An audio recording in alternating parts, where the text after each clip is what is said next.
Yeah, I was in my locker room and celebrated my victory with my team. And yeah, Keyshawn and his little brother came in and they started looking at me. It's like they saying something about his older brother, and he like grabbed me, pushed me back. I'm like grabbing his hand. He like moved his head towards my head. You know, felt like a little. So you bumped heads? Yeah, he like headbutted me. Yeah, he like headbutted me. My boxing world, what is going on? It is your boy Martin, aka the Boxing Purist. Welcome to the Truth and Absolute channel, where I speak the truth and nothing but the truth. So help me, good God Almighty. Listen, y'all, what a bad weekend it turned out to be for the Davis brothers, particularly Keyshawn Davis, who you guys know lost his belt on the scales this past Friday when he came in 4 pounds over the weight limit of 135. That was for his fight with Edwin Dos Santos. Now, this sucks that this happened. One, we've seen fighters lose the belt on the scale. The problem with this one is the amount of weight that he came over. When a fighter comes in a point of a number over, it's one thing. That's a clear sign of, okay, this guy's getting too big for this weight class. He didn't take it serious.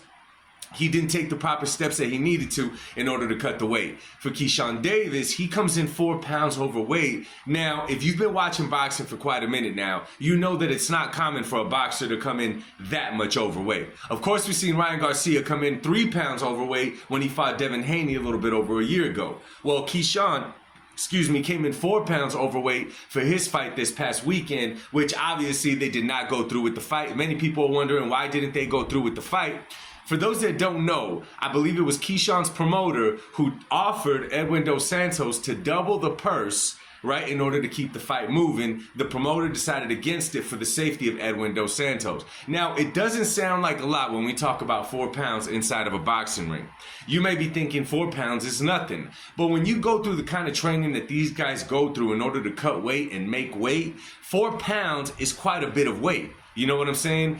I'm not exactly sure what the weight of a gallon of milk is or a half gallon of milk is, but when you hold that and that's how much mass you are working with, it makes a difference in that boxing ring. Somebody could get hurt. So big props to the promoter Dos Santos for not going through with the fight, regardless of the purse amount, for his safety, the safety of his fighter. Now, Keyshawn, the question is, dancing on the scales and everything, was he even trying to make weight? Was he even trying to make weight, or does he have plans to move up to 140, to move up to 147? That is what it's looking like to me. That's not on paper. That's not what has been said. None of the above. That's what it looks like to me, because 4 pounds is quite a lot of weight. So anyway, that's how the weekend starts off. Keyshawn is off the card. Abdullah Mason is now the headliner.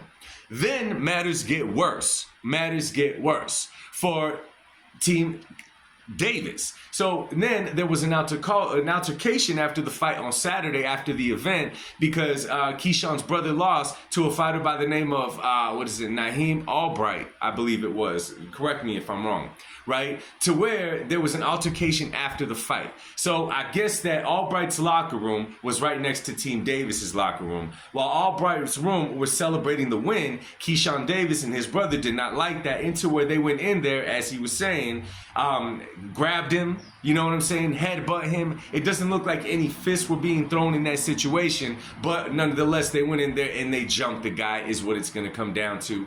Now, does it hurt Keyshawn Davis's stock? I'm going to be honest with you guys. If this was a different fighter, if this was a bigger star, I would say yes, it's going to hurt their stock, because they're viewed by millions of people at this time. They got millions of followers, right? So let me give you an example.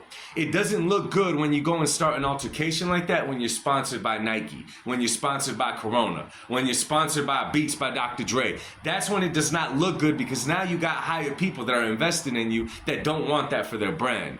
Keyshawn Davis's case, in a crazy way, I think it's going to benefit him as far as career-wise. I think more people are going to tune in to watch now for good reasons and bad reasons. This is crazy to say. I think it's going to help Keyshawn's stock. Not the way that you want it to help your stock, but I truly think it is. I don't think we see him again at 135. We're going to see him at 140. Now the issue is going to be, though, will he face a suspension? Will he get fined? Will he get sued?